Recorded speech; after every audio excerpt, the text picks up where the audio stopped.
નમસ્કાર વિદ્યાર્થી મિત્રો, તપોવન સાયન્સ એકેડમી આપનું હાર્દિક સ્વાગત કરે છે.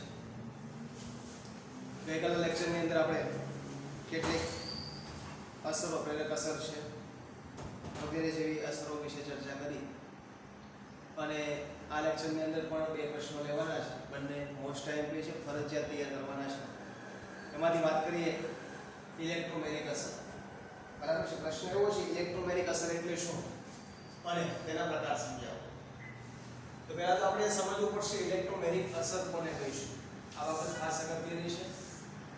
તો બહુબંધ ધરાવનારા કાર્બનિક પદાર્થમાં, એટલે કે જેની પાસે બહુબંધ એટલે કે ડબલ બોન્ડ અથવા તો ટ્રિપલ બોન્ડ છે, એક તો તેના માટે લાગુ પડશે. એટલે પ્રાઇમરી કન્ડિશન થયા.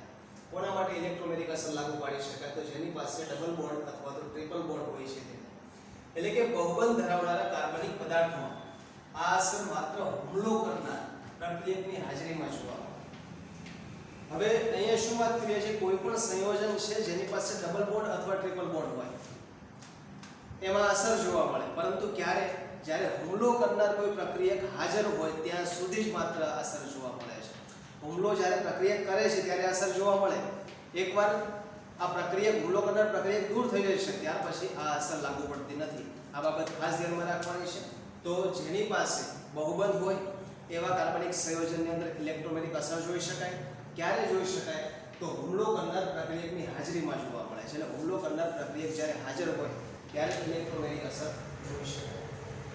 એ ઉપરાંત આ અસરમાં હુમલો કરનાર પ્રક્રિયકની જરૂરિયાતના કારણે, હુમલો કરનાર પ્રક્રિયક જે છે નક્કી કરશે, બરાબર, એની જરૂરિયાતના કારણે બહુબંધ સાથે જોડાયેલા બે પરમાણુ, કારણ કે કોઈ પણ કાર્બન ડબલ બોન્ડ કાર્બન ધારો કે, બરાબર છે, તો બહુબંધ થી જોડાયેલા આ બંને પરમાણુઓ જે છે એમાં પાઈ ઇલેક્ટ્રોન જે છે એનું વિસ્થાનીકૃત થશે. પાઈ ઇલેક્ટ્રોન યુગ્મ જે છે એ પૂર્ણ રીતે શું પામે છે? સ્થાનાંતર પામે છે. ધારો કે અહીંયા કોઈ પ્રક્રિયક હું લઈ લઉં છું Z, બરાબર છે, તો આ Z પ્રક્રિયકની હાજરીમાં બહુબંધ દર્શાવતું સંયોજન છે જેની પાસે ડબલ બોન્ડ છે. આની હાજરીની અંદર આ ડબલ બોન્ડ વાળું જે સંયોજન છે એમાં પાઈ ઇલેક્ટ્રોન, એટલે કોઈ પણ ઉપરના પાઈ ઇલેક્ટ્રોન લઈએ કે કોઈ કાર્બન ઉપર, કોઈ બંનેમાંથી કોઈ પણ એક પરમાણુ ઉપર શું થાય છે? સ્થાનાંતર પામે છે. આ અસરને શું કહીશું? ઇલેક્ટ્રોમેગ્નેટિક અસર તરીકે ઓળખી શકાય. બેઝિક કન્સેપ્ટ છે. 2 થી 3 મુદ્દાઓ ખાસ ધ્યાનમાં રાખવાના. કોના માટે લાગુ પડે? તો જેની પાસે ડબલ બોન્ડ અથવા ટ્રિપલ બોન્ડ છે તેને લાગુ પાડી શકાય. બીજી બાબત કઈ અગત્યની? ક્યાં સુધી લાગુ પડશે? તો હુમલો કરનાર પ્રક્રિયક હાજર હોય ત્યારે ઇલેક્ટ્રોમેગ્નેટિક અસર જોઈ શકાય. આ બીજો મુદ્દો. ત્રીજી બાબત, એક ઇલેક્ટ્રોમેગ્નેટિક અસરમાં શું થાય? તો જ્યારે હુમલો કરનાર પ્રક્રિયક હાજર હોય, આ પ્રક્રિયક જે છે નક્કી કરે છે કે ડબલ બોન્ડથી જોડાયેલા અથવા ટ્રિપલ બોન્ડથી જોડાયેલા બંને પરમાણુ પૈકી કયા પરમાણુ પર ઇલેક્ટ્રોન જે છે એનું સ્થાનાંતર થવાનું છે. કયા ઇલેક્ટ્રોનનું સ્થાનાંતર થશે? તો પાઈ ઇલેક્ટ્રોન, એટલે કે પાઈ બંધની અંદર ભાગ લેતા ઇલેક્ટ્રોનનું કોઈ પણ એક પરમાણુ પર સ્થાનાંતર થાય, બરાબર છે, ત્યારે ઇલેક્ટ્રોમેગ્નેટિક અસર જોઈ શકાય. ઇલેક્ટ્રોમેગ્નેટિક અસર જે છે તેને સંજ્ઞા E વડે રજૂ કરવામાં આવે છે. E સંજ્ઞા વડે રજૂ કરશું અને તેના મુખ્ય બે પ્રકારો છે. એક ધન ઇલેક્ટ્રોમેગ્નેટિક અસર અને બીજું છે ઋણ ઇલેક્ટ્રોમેગ્નેટિક અસર.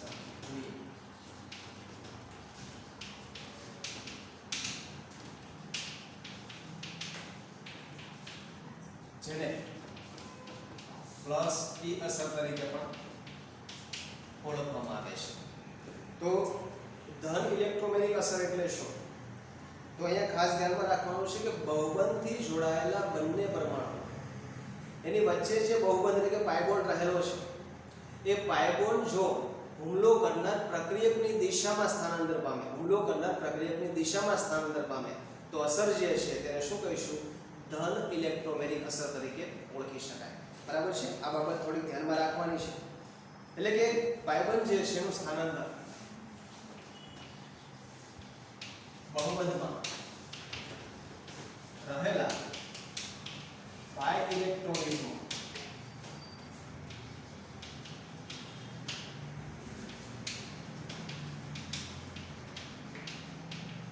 હુમલો કરનાર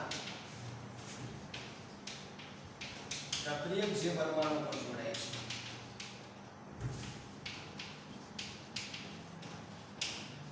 તે તરફ થાય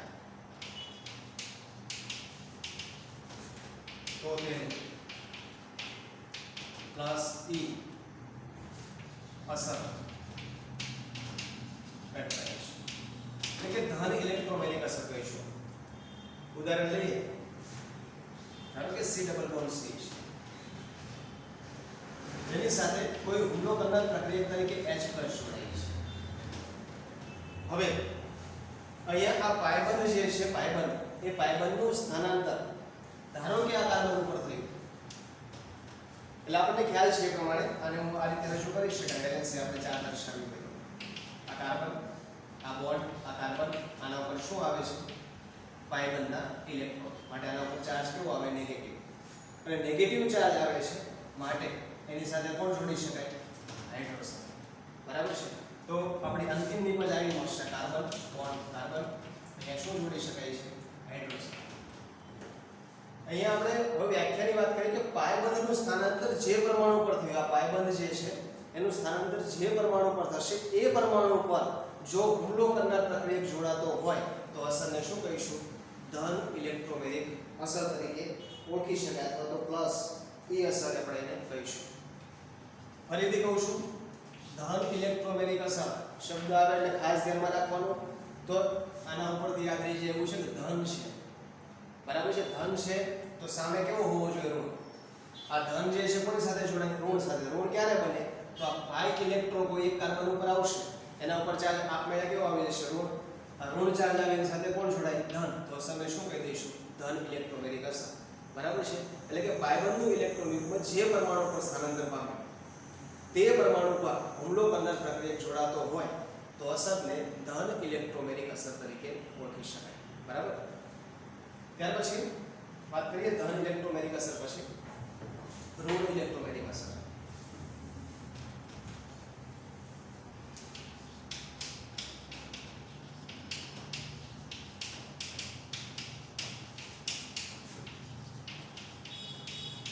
જેને -E અસર તરીકે ઓળખી શકાય. તો આના કરતા વિરોધી પરિસ્થિતિ લઈશું કે પાઈ ઇલેક્ટ્રોનનું સ્થાનાંતર જે પરમાણુ પર થશે તેની વિરુદ્ધ દિશામાં, પાઈ ઇલેક્ટ્રોનનું સ્થાનાંતર જે પરમાણુ પર થશે તેની વિરુદ્ધ દિશામાં જો હુમલો કરનાર પ્રક્રિયક જોડાતો હોય તો અસરને શું કહીશું? -E અસર અથવા તો ઋણ ઇલેક્ટ્રોમેગ્નેટિક અસર તરીકે ઓળખી શકાય છે. એના માટે વાત કરીએ તો બહુબંધના પાઈ ઇલેક્ટ્રોન યુગ્મ જે પરમાણુ પર સ્થાનાંતર પામે છે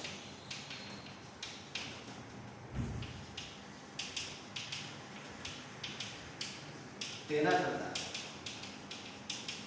વિરુદ્ધ દિશામાં હુમલો કરનાર પ્રક્રિયક જોડાય તો અસરને -E અસર કહેવાય છે, એટલે કે ઋણ ઇલેક્ટ્રોમેગ્નેટિક અસર કહેવાય છે. ઉદાહરણ લઈએ, કાર્બન ડબલ બોન્ડ કાર્બન છે, ધારો કે અહીંયા નેગેટિવ આયન છે કોઈ Cl-. હવે આ પાઈ ઇલેક્ટ્રોનનું સ્થાનાંતર ધારો કે આ કાર્બન ઉપર થશે તો હમણાં જ આપણે વાત કરીએ એ પ્રમાણે આના ઉપર ચાર્જ કેવો આવે? નેગેટિવ. નેગેટિવ સાથે નેગેટિવ જોડાવાનું નથી તો આ કાર્બન ઉપર ચાર્જ કેવો આવશે? પોઝિટિવ. અને આના પર પોઝિટિવ ચાર્જ આવે છે માટે Cn જે છે એ વિરુદ્ધ દિશામાં જોડાશે. એટલે કે જે કાર્બન ઉપર, જે પરમાણુ પર પાઈ ઇલેક્ટ્રોન સ્થાનાંતર થાય છે તેના કરતાં વિરુદ્ધ દિશામાં જો પ્રક્રિયક જોડાય તો અસરને શું કહેવાશે? ઋણ ઇલેક્ટ્રોમેગ્નેટિક અસર. માટે નિપજ આપણે કઈ મેળવી શકાય? કાર્બન એની સાથે શું જોડાય? Cl, આ બોન્ડ C, આના પર ચાર્જ કેવો આવશે? નેગેટિવ. કારણ કે શું છે? એની પાસે 2 ઇલેક્ટ્રોન. આ પ્રમાણે આપણે દર્શાવી શકીએ. તો આ બંને બાબતો ખાસ ધ્યાનમાં રાખવાની. મોસ્ટ આઈએમપી પ્રશ્ન છે, વ્યવસ્થિત 2 વાર લખીને તૈયાર કરવાનો છે. ધન ઇલેક્ટ્રોમેગ્નેટિક અસર અને ઋણ ઇલેક્ટ્રોમેગ્નેટિક અસર. બરાબર? એક જ કન્સેપ્ટ છે. ધન તો ધન પ્રક્રિયક હશે સમજવા માટે. ધન પ્રક્રિયક હશે કઈ બાજુ જોડાય? ઋણ પર. ઋણ ક્યારે બને? તો પાયબંધના ઇલેક્ટ્રોન જે પરમાણુ પર જશે તેના ઉપર ચાર્જ આવે, ઋણ એની સાથે સીધો જોડાશે. એટલે લખી શકાય બહુબંધમાં પાયબંધના ઇલેક્ટ્રોન જે પરમાણુ પર સ્થાનાંતર પામે છે તે જ પરમાણુ પર જો હુમલો કરનાર પ્રક્રિયક જોડાશે તો અસરને ધન ઇલેક્ટ્રોમેગ્નેટિક અસર કહીશું. ઋણ, તો ઋણ શબ્દ યાદ રાખવાનો છે. ઋણ એટલે કે ઋણ પ્રક્રિયક હશે, એ ઋણ પ્રક્રિયક ક્યાં જોડાય તો ધન તરફ જોડાશે. બરાબર. હવે ધન તરફ જોડાવાનો હોય તો પાઈ ઇલેક્ટ્રોન જે પરમાણુ પર જશે તેનો ચાર્જ ઋણ, એના કરતાં વિરુદ્ધ દિશામાં જો જોડાશે તો અસરને શું કહીશું આપણે? ઋણ ઇલેક્ટ્રોમેગ્નેટિક અસર તરીકે ઓળખી શકાય. અને ઇલેક્ટ્રોમેગ્નેટિક અસર જે છે એ સ્ટેબિલિટી બોન્ડની અંદર પણ મહત્વનો ભાગ ભજવે છે. માટે એ બાબત પણ ખાસ ધ્યાનમાં રાખવાની. મોસ્ટ ટાઈમલી પ્રશ્ન છે, ફરજિયાત તૈયાર કરવાનો છે. 2 વાર નોટમાં લખવાનું, વ્યવસ્થિત અહીંયા જોઈ લેવાનું. બીજી વસ્તુ, આની અંદર સુધારો છે પેમ્પલેટમાં, એ સુધારો કરી દેવાનો. ત્યાં સાયનાઇડ આયન જે છે આ કાર્બન ઉપર દર્શાવેલો છે. બરાબર, એટલે સુધારો કરી દેવાનો છે આ પ્રમાણે.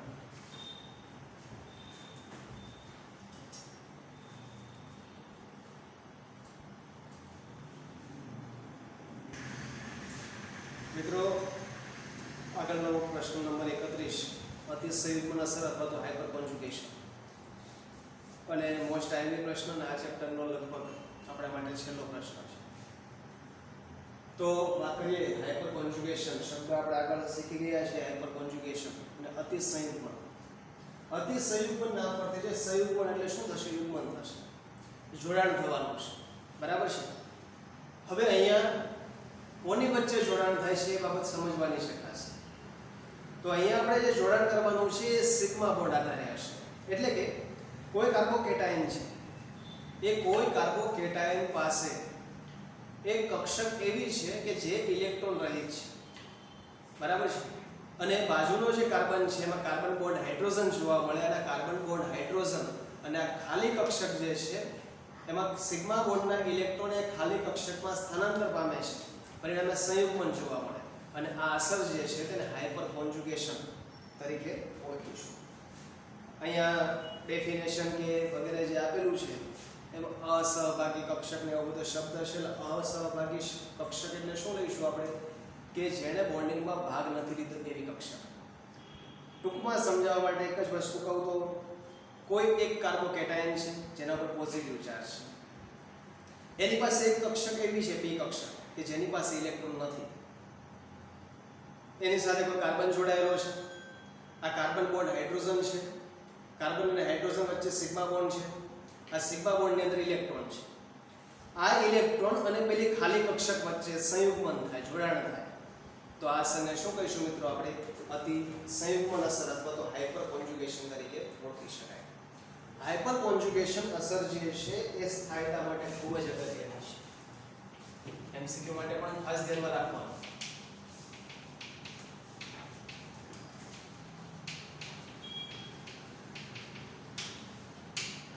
હાઇપર કોન્જુગેશન અસરના કારણે સ્ટેબિલિટી વધે. બરાબર. જેમ આલ્કાઇલ સમૂહની સંખ્યામાં વધારો થતો હોય તેમ હાઇપર કોન્જુગેશન અસર વધે, અને હાઇપર કોન્જુગેશન અસર વધે છે તેમ સ્ટેબિલિટી વધે. માટે તૃતીયક જે છે તેની પાસે વધારે આલ્કાઇલ સમૂહ હોવાના કારણે સ્ટેબિલિટી સૌથી વધારે જોવા મળશે. બરાબર. હવે એક ઉદાહરણ દ્વારા આને સમજીએ હાઇપર કોન્જુગેશન અસરને. ઇથાઇલ કેટાયનનું ઉદાહરણ લઈએ આપણે.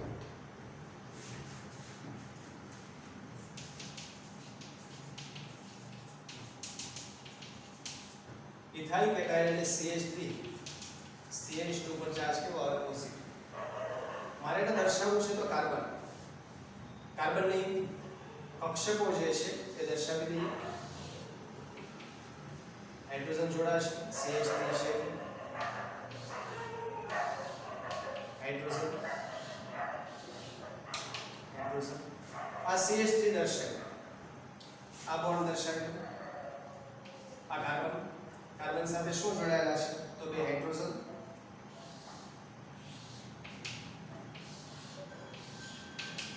આના ઉપર ચાર્જ કેવો છે? પોઝિટિવ. બરાબર. પરંતુ હકીકતમાં જોવા જઈએ તો કાર્બન જે છે એની પાસે 3 પી કક્ષક હોય. બરાબર છે. તો અહીંયા એમાંથી 2 પી કક્ષકો જે છે બોન્ડિંગમાં ભાગ લેશે, સિગ્મા પ્રકારનો બોન્ડ બનાવે હાઇડ્રોજન સાથે. એક પી કક્ષક ખાલી હશે, જેને આપણે ઇલેક્ટ્રોન રહિત કક્ષક કહીશું. તેની પાસે ઇલેક્ટ્રોન નથી. બરાબર છે. તેવી આ પી કક્ષક છે, ઇલેક્ટ્રોન રહિત પી કક્ષક. હવે અહીંયા આપણે મુખ્ય વાત શું કરીએ છીએ આની પાસે ઇલેક્ટ્રોન નથી ઇલેક્ટ્રોન રહિત p કક્ષક છે પરંતુ આ કાર્બન પાસે આ કાર્બન અને હાઇડ્રોજન વચ્ચેનો જે સિગ્મા બોન્ડ બને છે આ સિગ્મા બોન્ડમાં ઇલેક્ટ્રોન છે હવે આ સિગ્મા બંધના ઇલેક્ટ્રોન બરાબર છે એ સ્થાનાંતર પામે છે કોના તરફ p કક્ષક તરફ પરિણામે આ સંયુગ્મન થશે જોડાણ થશે આ આસનને શું કહીશું મિત્રો આપણે હાઇપર કોન્જુગેશન હાઇપર કોન્જુગેશન સમજવા માટે એક જ કન્સેપ્ટ ખાલી ધ્યાનમાં રાખવાનું જેની પાસે ખાલી છે એ ઇલેક્ટ્રોન મેળવશે ક્યાંથી તો બાજુના સિગ્મા બંધમાંથી અહીંયા એટલી જ વસ્તુ થઈ કે આ કાર્બન છે એની પાસે કક્ષક ખાલી છે આ ઇલેક્ટ્રોન મેળવે છે ક્યાંથી મેળવશે તો બાજુમાં રહેલા કાર્બનમાં કાર્બન બોન્ડ હાઇડ્રોજનમાં જે સિગ્મા બોન્ડ હોય છે આ સિગ્મા બોન્ડમાંથી ઇલેક્ટ્રોન સ્વીકાર કરે છે પરિણામે સંયુગ્મન થશે જોડાણ થશે આ આસનને શું કહીશું આપણે હાઇપર કોન્જુગેશન તરીકે ઓળખી શકાય હાઇપર કોન્જુગેશન અસર આપણે ઇથાઇલ કેટાયનમાં જોઈએ કે રીતે દર્શાવે છે તો આ CH3 CH2 પર ચાર્જ કેવો હોય પોઝિટિવ દર્શાવીએ આ CH3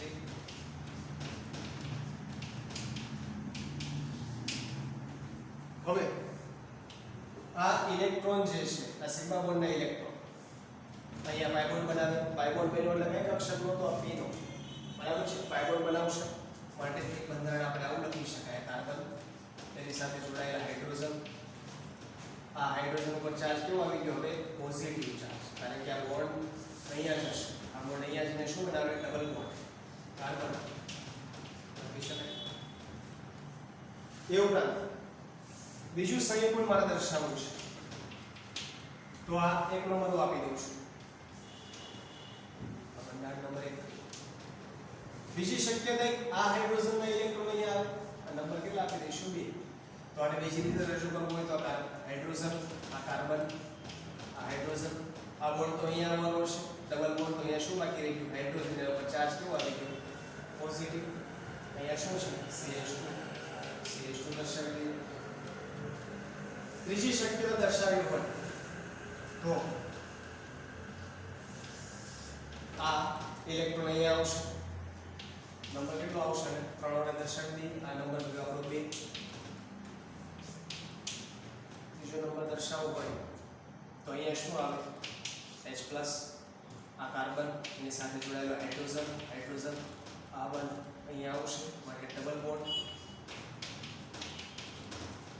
તો આ રીતે આપણે હાઇપર કોન્જુગેશન દર્શાવી શકાય હાઇપર કોન્જુગેશનમાં આપણે શું મેળવ્યું તો કાર્બન બોન્ડ હાઇડ્રોજનનો સિગ્મા બોન્ડ જે છે એના ઇલેક્ટ્રોન પાઈ તરફ જશે ખાલી કક્ષક તરફ પરિણામે અહીંયા શું બનાવે બોન્ડ બનાવે અહીંયા બોન્ડ બને કયો બંધ કહીશું આપણે પાઈ બોન્ડ અહીંયા પણ એ જ થયું જો કે આ સિગ્મા બંધના ઇલેક્ટ્રોન શું બનાવે છે પાઈ બોન્ડ બનાવે હાઇડ્રોજન અહીંયા H+ સ્વરૂપે દૂર થશે અહીંયા આ H+ સ્વરૂપે દૂર થયો છે H+ સ્વરૂપે દૂર થશે આ સાથે શું કહીશું આપણે હાઇપર કોન્જુગેશન તરીકે ઓળખી શકાય હવે આમાં જ વાત કરીએ એમસીક્યુ માટે કમ્પલસરી અને ફરજિયાત યાદ રાખવાનું છે કે આલ્કાઇલ સમૂહની સંખ્યા વધે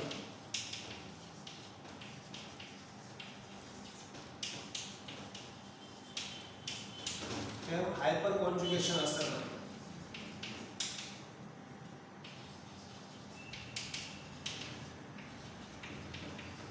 અને જેમ હાઇપર કોન્જુગેશન અસર વધે તેમ સ્ટેબિલિટી વધે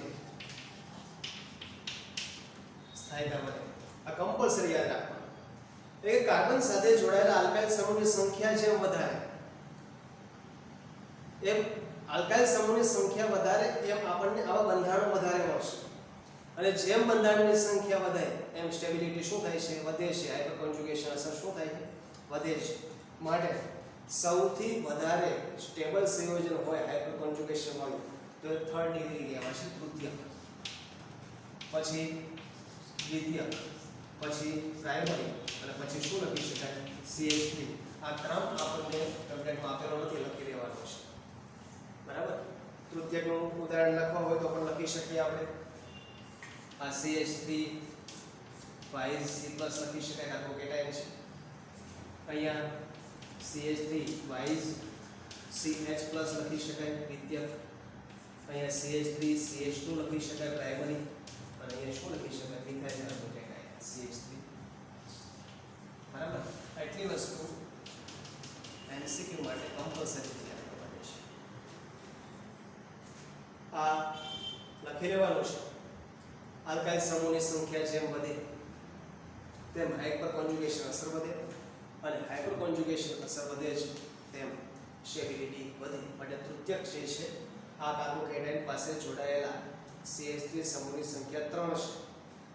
દરેક કાર્બન પાસે હાઇડ્રોજન છે અને અહીંયા કાર્બન બોન્ડ હાઇડ્રોજનની સંખ્યા 9 છે.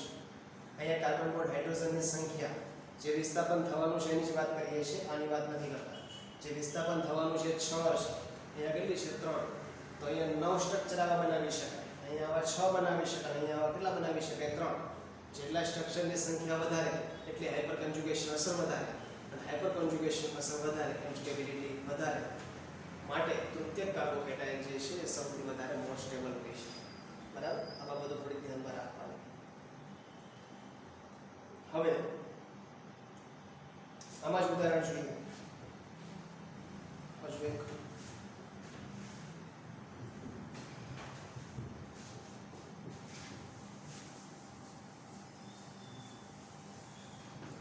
અહીં આપણે બીજું ઉદાહરણ દર્શાવેલું છે પ્રોપીનની સંયુગ્મ અસર.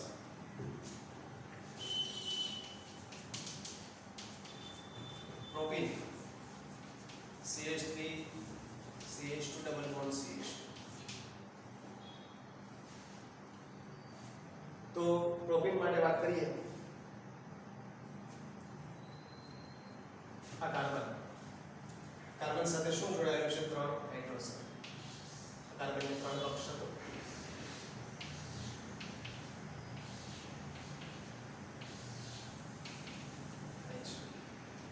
આ કાર્બન એની સાથે હાઇડ્રોજન કેટલા છે 2.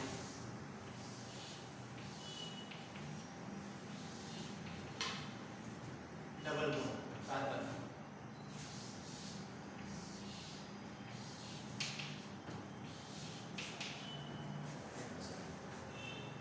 હવે અહીંયા પણ અતિ સંયુગ્મન અસર જોવા મળે. અતિ સંયુગ્મન અસર થશે, પરિણામે શું થાય? તો આ પાયબંધના ઇલેક્ટ્રોન કોઈ પણ એક કાર્બન ઉપર જશે. ધારો કે પાયબંધના ઇલેક્ટ્રોન અહીંયા આવે તો આના ઉપર ચાર્જ કેવો આવે? નેગેટિવ. બરાબર, આના ઉપર નેગેટિવ ચાર્જ આવે છે એટલે આના ઉપર ચાર્જ જનરેટ થશે પોઝિટિવ. પોઝિટિવ ચાર્જ જનરેટ થાય એટલે વેલેન્સીની વાત કરતા હોઈએ તો અહીંયા 1 2 3 4 અને અત્યારે 5 વેલેન્સી છે. સોરી, એ ભૂલ છે.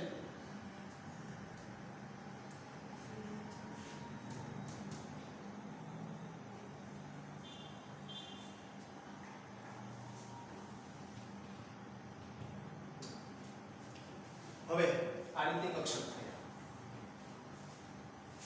C bond H double bond CH2.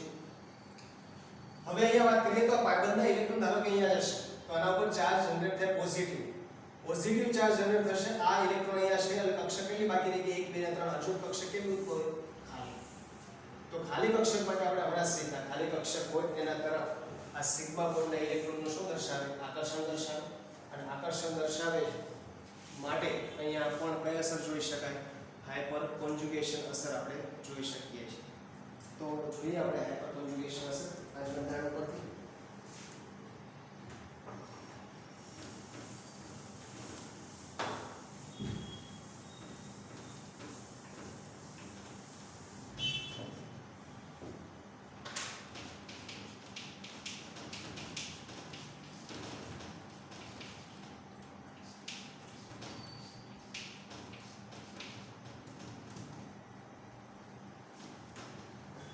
બરાબર, આ પ્રકારનું બંધારણ થયું પ્રોપીનનું. હવે વાત કરીએ તો શું દર્શાવી શકાય? તો આ બંધના ઇલેક્ટ્રોન આ કાર્બન પર આવે છે. બંધના ઇલેક્ટ્રોન કાર્બન પર આવે દર્શાવીએ. આ carbon, hydrogen, hydrogen, hydrogen, carbon bond hydrogen. આ કાર્બન એની સાથે જોડાયેલા બંને હાઇડ્રોજન. બંધના ઇલેક્ટ્રોન ક્યાં આવે છે? કાર્બન પર. આનો ચાર્જ કેવો આવે? હવે આ હાઇડ્રોજન જે છે એ અહીંયા આવે છે. આ હાઇડ્રોજનના કાર્બન બોન્ડ હાઇડ્રોજનના ઇલેક્ટ્રોન અહીંયા આવે છે. માટે સંસ્પંદન બંધારણ આપણે કઈ આવું દર્શાવી શકીએ. હાઇડ્રોજન આ કાર્બન આના ઉપર ચાર્જ કેવો આવે? પોઝિટિવ. અહીંયા hydrogen double bond carbon bond hydrogen bond CH. આ રીતનું બંધારણ હાઇપર કોન્જ્યુગેશન અસરની અંદર જોઈ શકાય, જેમાં ક્રમશઃ 3 હોય તો 3 હાઇડ્રોજનને વારા પછી વારો આપણે રિમૂવ કરીને જોઈ શકીએ છીએ. આ પહેલું બંધારણ. હવે પેમ્પલેટની અંદર આ જેટલા પણ બંધારણો આપેલા છે બધામાં ભૂલ છે, માટે અહીંયા જે પ્રમાણે દર્શાવું છું એ પ્રમાણે બંધારણો લખવાના છે. તો અહીંયા આપણે વાત કરીએ આપણે આ કાર્બન બોન્ડ હાઇડ્રોજનમાં આપણે એક બોન્ડ અહીંયા રિમૂવ કરીએ છીએ, માટે અહીંયા શું બને? પાઈ બોન્ડ. આ H+ સ્વરૂપે છૂટું પડ્યું. આ કાર્બન બોન્ડ હાઇડ્રોજન, આ કાર્બન પર શું આવે છે? 2 ઇલેક્ટ્રોન, માટે અહીંયા ચાર્જ શું લખી શકાય? બીજું બંધારણની વાત કરીએ. ધારો કે આ કાર્બન બોન્ડ હાઇડ્રોજનના સિગ્મા બંધાયેલ ઇલેક્ટ્રોન અહીંયા પાઈ બોન્ડ બનાવે, તો નંબર કેટલો મળશે આપણને? 2 નંબરનું બંધારણ આપણે રજૂ કરવું આ રીતે કરી શકીએ. કાર્બન એની સાથે શું જોડાયેલા છે? હાઇડ્રોજન. તો કાર્બન સાથે જોડાયેલા બંને હાઇડ્રોજન. આ બોન્ડ નીકળી ગયો તો આના પર ચાર્જ કેવો આવે? પોઝિટિવ. તો આના પર ચાર્જ કેવો આવશે? પોઝિટિવ. અહીંયા શું બનાવે છે મિત્રો? Double bond. તો ડબલ બોન્ડ પછી શું છે? કાર્બન. કાર્બન સાથે શું જોડાયેલું છે? હાઇડ્રોજન. પછી કાર્બન એની સાથે જોડાયેલા 2 હાઇડ્રોજન. અહીંયા ચાર્જ કેવો આવે છે? આ બીજી શક્યતા. ત્રીજી શક્યતાની વાત કરીએ તો આ બંધના ઇલેક્ટ્રોન આવે છે નંબર કેટલો આવશે? 3 નંબરનું બંધારણ. આ 2 નંબરનું બંધારણ દર્શાવી દીધું. હવે દર્શાવી દઈએ 3 નંબરનું બંધારણ. તો અહીંયા હાઇડ્રોજન ઉપર ચાર્જ પોઝિટિવ. આ બંધ અહીંયા આવે છે, માટે કાર્બન એની સાથે જોડાયેલા હાઇડ્રોજન. અહીંયા કેટલા બોન્ડ બને છે? Double bond. આ કાર્બન, કાર્બન સાથે જોડાયેલો હાઇડ્રોજન, એ ઉપરાંત કાર્બન એની સાથે શું જોડાયેલું છે? 2H. અહીંયા ચાર્જ કેવો લઈશું આપણે? આ 3 બંધારણ આ અને 1 બંધારણ આ ચારે 4 બંધારણની અંદર પેમ્પલેટની અંદર સુધારો કરવાનો છે. બરાબર છે? શરૂઆત અહીંયાથી થાય, પણ અહીંયા આ બંધારણને 2 સ્ટેપમાં દર્શાવેલું છે. કે પહેલું સ્ટેપ એવું છે કે આ પાયબંધના ઇલેક્ટ્રોન ક્યાં આવે છે? કાર્બન ઉપર.